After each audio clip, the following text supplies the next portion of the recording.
હર બોલે ઓમ નમઃ શિવાય। ગુજરાતમાં શ્રાવણ માસ ચાલી રહ્યો છે। શ્રાવણ માસના સોમવારનું શું મહત્વ છે, વિડીયો ચોક્કસ સાંભળજો।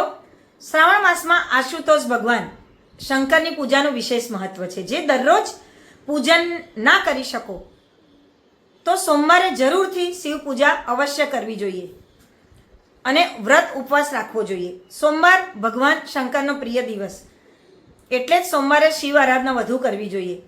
અને શ્રાવણ માસ ભગવાન શંકરને ખૂબ પ્રિય હોય છે, તેથી શ્રાવણ માસમાં દરરોજ શિવ ઉપાસનાનું વિધાન છે। શ્રાવણમાં પાર્થિવ શિવ પૂજાનું વિશેષ મહત્વ છે, એટલે પ્રતિદિન અથવા સોમવાર તથા પ્રદોષમાં શિવ પૂજા અને પાર્થિવ શિવ પૂજા અવશ્ય કરવી જોઈએ। શ્રાવણ મહિનામાં લઘુરુદ્ર, મહારુદ્ર અથવા અતિરુદ્ર પાઠ કરાવવાનું પણ ખૂબ જ મહત્વ છે। શ્રાવણ માસમાં જેટલા પણ સોમવાર આવે છે તે બધામાં શિવજીનું વ્રત કરવામાં આવે। આ વ્રતમાં ગંગા સ્નાન અથવા કોઈ પણ પવિત્ર નદી કે સરોવરમાં વિધિપૂર્વક સ્નાન કરી શિવ મંદિરમાં જઈને સ્થાપિત શિવલિંગનું કે પોતાના ઘરમાં પાર્થિવ મૂર્તિ બનાવીને યથાવિધિ ષોડશો ઉપચાર પૂજન કરવામાં આવે છે। શક્ય હોય તો વિદ્વાન બ્રાહ્મણ પાસે રુદ્રાભિષેક પણ કરાવવો જોઈએ। આ વ્રતમાં શ્રાવણ મહાત્મા અને શ્રી શિવ મહાપુરાણની કથા સાંભળવાનું વિશેષ મહત્વ છે। પૂજન પત્યા બાદ બ્રાહ્મણોને ભોજન કરાવી પોતે પણ એકવાર ભોજન કરવું વિધાન છે।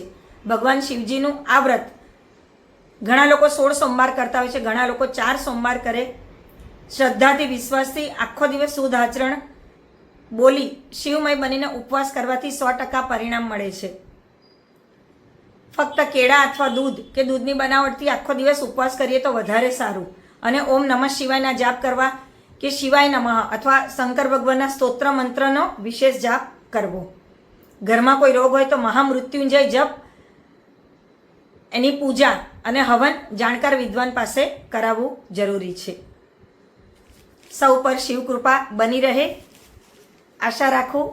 આ વિડીયો ગમ્યો હશે લાઈક શેર કરવા વિનંતી। ફરી મળીશું। ઓમ નમઃ શિવાય।